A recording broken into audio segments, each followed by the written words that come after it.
ନମସ୍କାର ବନ୍ଧୁଗଣ, ଏହି ସ୍ଥାନରେ ରଖନ୍ତୁ ନାହିଁ ଚାବିକାଠି। ବନ୍ଧୁଗଣ, ଘରର ମହିଳାମାନଙ୍କ ହାତରେ ଘରର ପ୍ରତ୍ୟେକଟି ଜିନିଷର ଚାବିକାଠି ରହିଥାଏ।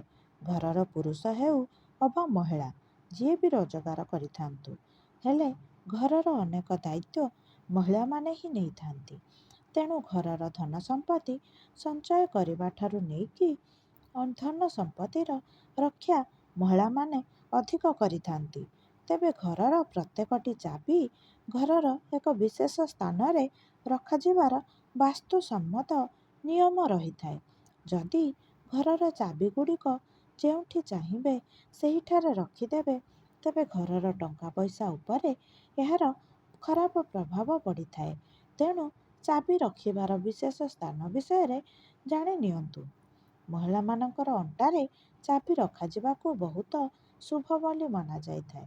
କାରଣ ପୁରାତନ କାଳରେ ମହିଳାମାନେ ନିଜ ଅଣ୍ଟାରେ ହିଁ ଚାବି ରଖୁଥିଲେ। ଅଣ୍ଟାରେ ଚାବି ରଖୁଥିବା ମହିଳାଙ୍କ ଉପରେ ମା ଲକ୍ଷ୍ମୀ ପ୍ରସନ୍ନ ହୋଇଥାନ୍ତି। ତକିଆ ତଳେ ଚାବିଗୁଡ଼ିକୁ ରଖନ୍ତୁ ନାହିଁ, କାରଣ ଅନେକ ଲୋକ ନିଜ ଘରର ଅନେକ ଚାବି ନିଜ ତକିଆ ତଳେ ହିଁ ରଖିଦେଇଥାନ୍ତି। ତକିଆ ତଳେ ଚାବି ରଖିକି ଶୋଇବା ଦ୍ୱାରା ଯେତେ ଧନ ରୋଜଗାର କରିଲେ ବି ଧନର ଅଭାବ ଦେଖା ଦେଇଥାଏ। ଚାବିଗୁଡ଼ିକୁ ସମସ୍ତଙ୍କ ନଜର ପଡ଼ୁଥିବା ସ୍ଥାନରେ ମଧ୍ୟ ରଖନ୍ତୁ ନାହିଁ, କାରଣ ଅନେକ ଲୋକ ଚାବିଗୁଡ଼ିକୁ ନିଜ ଡ୍ରଇଂ ରୁମ୍ରେ ହିଁ ଟାଙ୍ଗିକି ରଖିଦେଇଥାନ୍ତି। ଏପରି କରିବା ଦ୍ୱାରା ଘରର ଟଙ୍କା ପଇସା ଚୋରି ହେବାର ବହୁତ ଅଧିକ ସମ୍ଭାବନା ରହିଥାଏ। ବାଥରୁମ୍ର କାନ୍ଥରେ ମଧ୍ୟ ଚାବିକୁ ଟାଙ୍ଗିକି ରଖନ୍ତୁ ନାହିଁ, କାରଣ ଏପରି କରୁଥିବା ବ୍ୟକ୍ତିଙ୍କ ଘର ଉପରେ ଚନ୍ଦ୍ରମାଙ୍କର ଖରାପ ଦୃଷ୍ଟି ସେହି ଘର ଉପରେ ପଡ଼ିଥାଏ, ଯାହାଦ୍ୱାରା ଟଙ୍କାଗୁଡ଼ିକ ଅଯଥା ଖର୍ଚ୍ଚ ହୋଇଯାଇଥାଏ। ତେଣୁ ଏହିସବୁ ସ୍ଥାନରେ ନିଜ ଘରର କୌଣସି ଚାବି ମଧ୍ୟ ରଖନ୍ତୁ ନାହିଁ।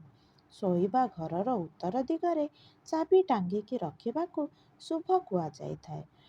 ତେଣୁ ଉତ୍ତର ଦିଗରେ ଚାବି ଟାଙ୍ଗି ରଖିବାକୁ ବହୁତ ଶୁଭ ବୋଲି ମାନାଯାଇଥାଏ।